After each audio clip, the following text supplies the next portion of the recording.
Welcome to another composer chat. My name is Juan Acosta, and I am the artistic director for SACRA PROFANA. And I am absolutely thrilled to be joined by my good friend, Saunder Choi, who is a composer extraordinaire, a person whose pieces we have done several times throughout our seasons. And we're here today to talk about his arrangement of True Colors. So welcome, Saunder. Hi, welcome. Yeah, Thanks it's so so much for having me in this composer chat. Uh, Yeah, we love your music, and you always have such insightful things to say. So I'm very glad to be speaking with you today. I'm so glad to be here Yeah, to share my thoughts. yeah. So for those of our audience that don't know much about you, can you tell us a little bit about yourself? How did you get to writing choral music? So I started writing choral music when I was a teenager. Um, I learned piano and voice as a kid, and my piano teacher also happens to be a composer and also happens to be a choir director. And I've been singing in choir since I was 7. So when I got to high school, it felt like a very natural gateway into writing vocal music. Um, I think I can speak for a lot of folks, a lot of Filipino choral composers, that a lot of us actually started with arranging. Hmm. So I personally started with arranging music for my high school choir, um, and it went on from there. That's fantastic. And so you grew up in the Philippines, and then you did your undergrad at Berklee School of Music in Boston. Do I remember that right? Yes. So Yeah. I did my undergrad. This is actually my second undergrad because I did do an initial undergraduate degree in the Philippines. It was in communications and with a minor in business management. So it had nothing to do with music. But during that time that I was attending college there, I joined the Philippine Madrigal Singers. Got an opportunity to write for them, to be one of the resident arrangers. We have a couple during my batch, and got my piece performed all over the world in different festivals, in different performance venues. I got to tour with them, and it was such edifying musical experience for me. It was very foundational in who I am as a musician today. And I should say to our audience that may not know the Philippine Magical Singers, but they are one of the premier chamber choirs in the world. So if you have not heard their music, they have a great YouTube presence, and they do tour quite frequently. So if you haven't checked them out, please do, because they are really a fantastic group, and it's a statement to your musicianship that you were a part of them. Right in as your undergraduate experience. Yeah. Yeah, and so during my last tour with the Philippine Magical Singers, back in 2011, it was our longest tour. We were gone for 6 months. Uh, it was a North and South American tour. That was the year we performed with the Mormon Tabernacle Choir. That was the year we were at the World Choral Symposium in Argentina. And lots of really, it was a long tour. And so sometime in our tour, we had a Boston stop, and I got to visit Berklee College of Music. Um, and that's when I started to think about applying for music school and really, studying here. I had two other colleagues and friends from the Philippines who were at Berklee College of Music at that time. Um, and I ended up getting in and starting my winter semester, January 2012 in Boston, not having lived in any place that has snow before. I can only imagine, what the cultural and climate adjustment might have been like. Yeah. And then from Boston, you did a master's in composition at USC. Yes. And that is when I first met you. You were singing with the choirs at USC, and I saw a concert. I don't remember what year that was. Was it 2015? It might be 2015, I think so. Yeah. Yeah. We remember we went down to San Diego and performed at was it an Episcopal church? It was First United Methodist Church. First United Methodist Church. And part of the repertoire was two True Colors at that time. I didn't actually arrange True Colors for USC. I arranged True Colors for the Philippine Magical Singers because one of our dear friends, Ronell, who's part of a tenor section mate in the group, passed away, and so that's why I arranged True Colors. We were both gay. We were one of a few gay guys in the group. So we connected in that way. But that's really, what prompted me to arrange True Colors in the first place. And then eventually, Dr. Scheibe at USC picked it up. We got to perform it. Tonality recorded it in our album, and LA Master Chorale chamber singers sang it, and that's really when the True Colors journey started. Yeah, and it's gone on to be performed by choirs all over the world now. I'm really sorry about your loss. I don't think I've ever talked to you about that. I mean, I knew the inscription, and I knew sort of the story, but it's a very personal one. And I'm aware that this piece also has kind of I believe that Cyndi Lauper used it as a memorial piece during the height of the AIDS epidemic, and I know that it certainly has that connection. In what way do you think that this piece speaks to the LGBTQ community?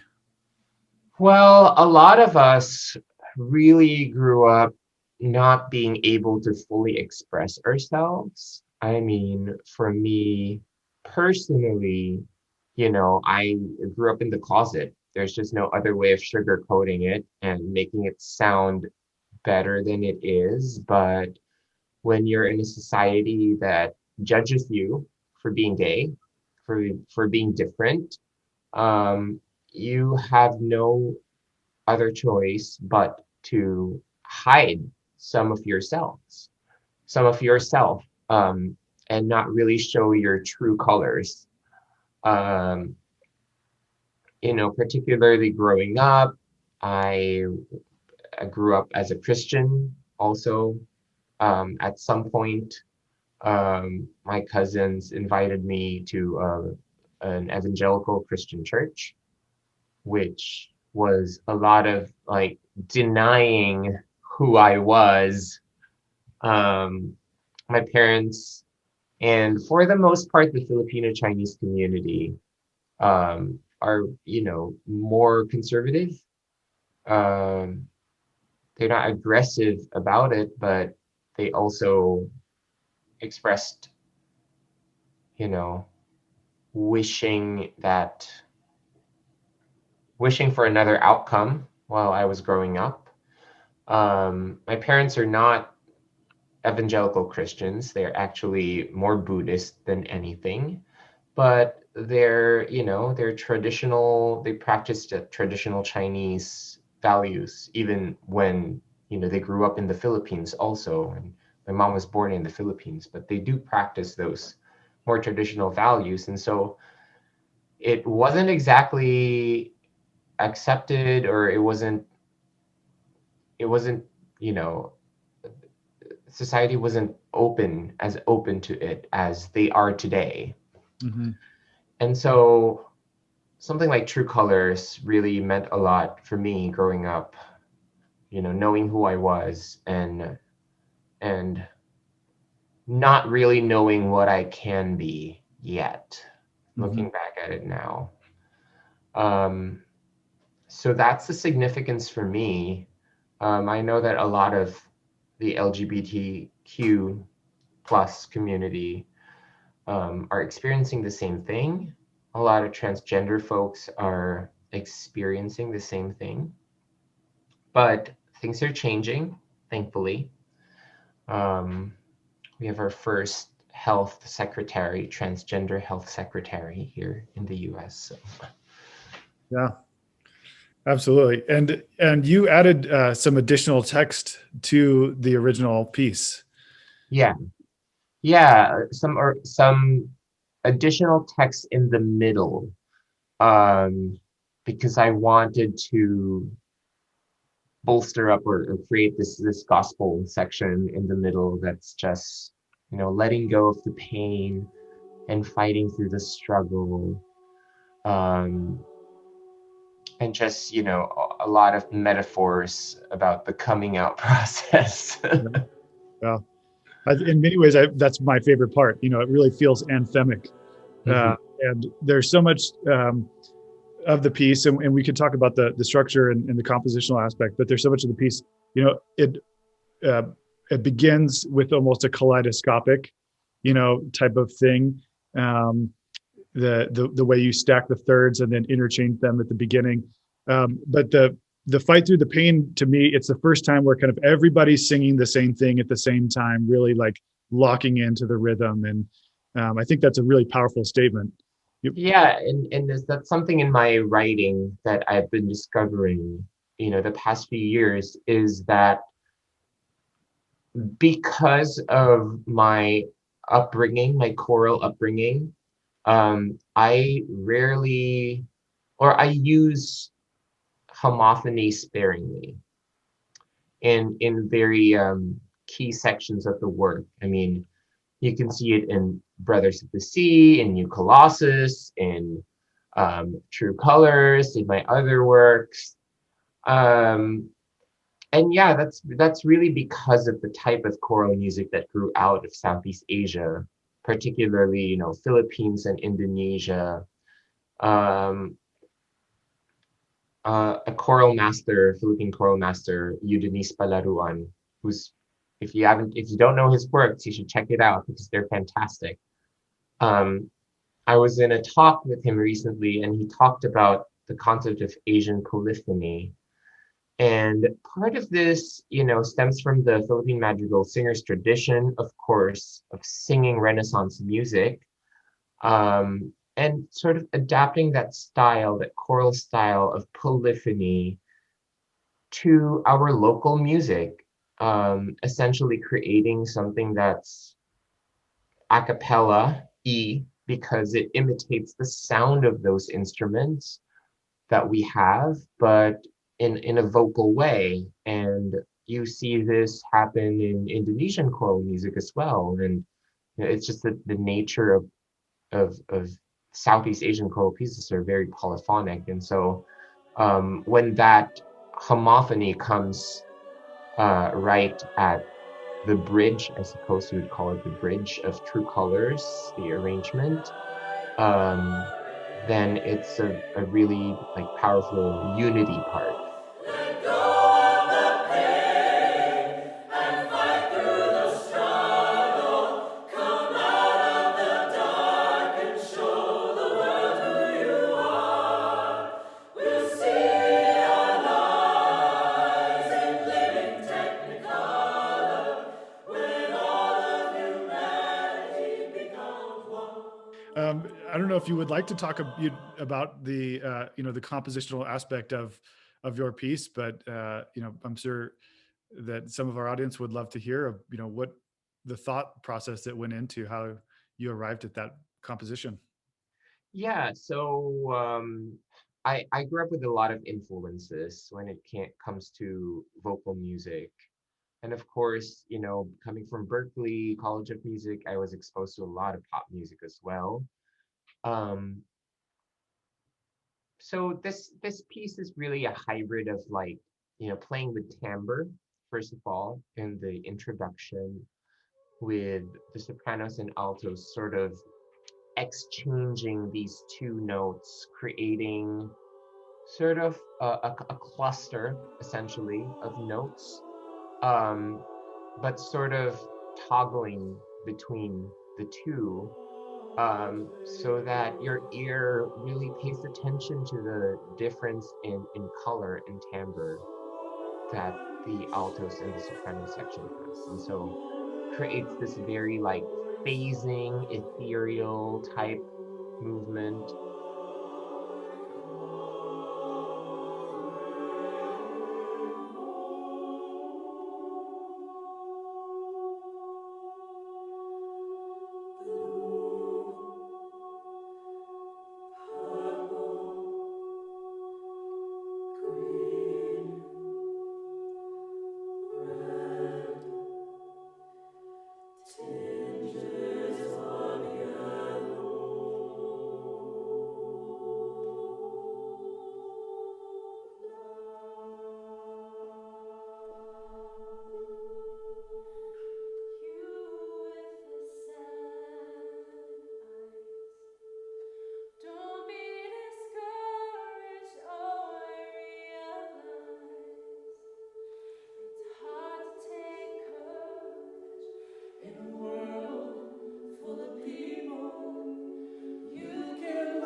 And then we go into the main parts of the song, which is essentially composed in an a cappella format with, you know, your usual consonants and vowels, vowel combination, like your dooms and your doos and all those like background voices and bass line. And then you, of course, have the middle section, which is this big gospel style breakout. And then we go back to the chorus where it's just a big choral ending, I would say, not necessarily a cappella style, pop a cappella style ending, but big choral ending. With a lot of room to showcase pop soloists in the group too. So that's essentially how True Colors was arranged. Yeah, no, I think it's beautiful. Like I said earlier, I love the kaleidoscopic kind of, you know, area at the beginning. It's, you know, it's like you send that one beam of light in and then it kind of changes into, you know, these different colors, exactly like you said. And then the choir outlines, you know, kind of go through those colors, red, orange, you know, that whole thing is just, it's a beautiful moment. And when I first heard it with USC, and I was like, wait, is this really the Cyndi Lauper thing? And you know, you just hear all these things, and I was like, this is an amazing take, you know. And then the soloist comes in, and you're like, oh, it really is the same piece, which I love. You know, I love any time where you can take a familiar piece and then put a different spin on it, and you see it in a completely different light, for lack of a better expression there. You know, it's quite beautiful. Yeah, and you know, in choirs, we often talk about, you know, unifying vowels and making everyone sound really the same. And the opening part of True Colors is sort of the opposite of that, because I don't want the alto section and the soprano section to sound the same. I want the difference in timbre and color to shine out so that they can, you know, in a way, be truly themselves and sing in their own voices. So that's sort of the concept of True Colors, and why that opening was there. Your true colors, your true colors, your true colors, your true colors, your true colors are shining.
So much of your music is socially or politically minded, uh, and certainly one of the more recent pieces that we've had a chance to do with you present was New Colossus, which really speaks to the American ideals of acceptance and immigration and things of those natures. Are you working on any other upcoming projects that are socially minded or politically minded? I wouldn't say I'm working on them upcoming, but I did finish a couple of them last year. Um, New Colossus was the start of a set of pieces on immigration. I'm an immigrant. I came here on a student visa, and as of last week, just got approved for my green card petition. So Congratulations. I'm very, very happy about that. Or rather, this week, it was the day before the inauguration that I got that approval notice with my immigration lawyer calling me really, really happy because, we both worked really hard on this application. And it's a pretty difficult visa to get. Um, but I'm collecting a series of pieces on immigration. The second one is a bonus track actually that I wrote for the LA Choral Lab Sonic Visions album. It's a setting of text from the Bible. And I love taking sacred texts and just recontextualizing them. It's called Give You Rest. It's the text that says, it's a text from Matthew that says, come to me, all who are weary and burdened, and I will give you rest. And so it's a testament for people who are refugees and seeking asylum. Um, and then recently I wrote a piece called Welcome Table through Consortio, which takes the gospel tune, I'm going to sit at the welcome table, civil rights tune, and recontextualizes this through the story of immigrants. Um, I thought of this idea first when the public charge rule came out, which is that rule that, if you are if you are enrolled in Obamacare, you take it, or if you use any of the government services here in the US, like food stamps, EBT, Section 8 housing, then that automatically disqualifies you from getting a green card or a pathway to citizenship, because this was something that the Trump administration did in the middle of 2019, um, which is essentially masked in the idea that they wanted immigrants to be self-sufficient and they wanted immigrants to, pull themselves up by their bootstraps. And it's just a lot of like yearning of and Welcome Table essentially questions what it takes, what is enough, you know. A lot of immigrants come to this country, work their butts off, but it seems like there's no end in sight, or it seemed back then that there was no end in sight in terms of, what's enough? When will I be accepted, fully accepted in this country? Because some citizens who are immigrants aren't even, accepted yet. Like just look at people who questioned uh, former President Obama when he ran, questioned his birth certificate, Mhm. questioned, you know, Kamala Harris's birth certificate. Like, when is it going to be enough for people of color, right? When are we going to be welcome at the table? So Welcome Table asks that question. And then the last piece that I wrote for Songs of Welcome is a setting of Paul Laurence Dunbar's poem, Invitation to Love. So those are um, the two new things that I wrote. I also wrote a large scale piece last year, finished it last year for the Windy City Performing Arts Choirs. It's called Verum Corpus, and it's a piece for mixed choir and strings. And Verum Corpus translate as the true body, which is another sacred text. But when WCPA approached me, they actually wanted a piece that addresses the transgender narrative.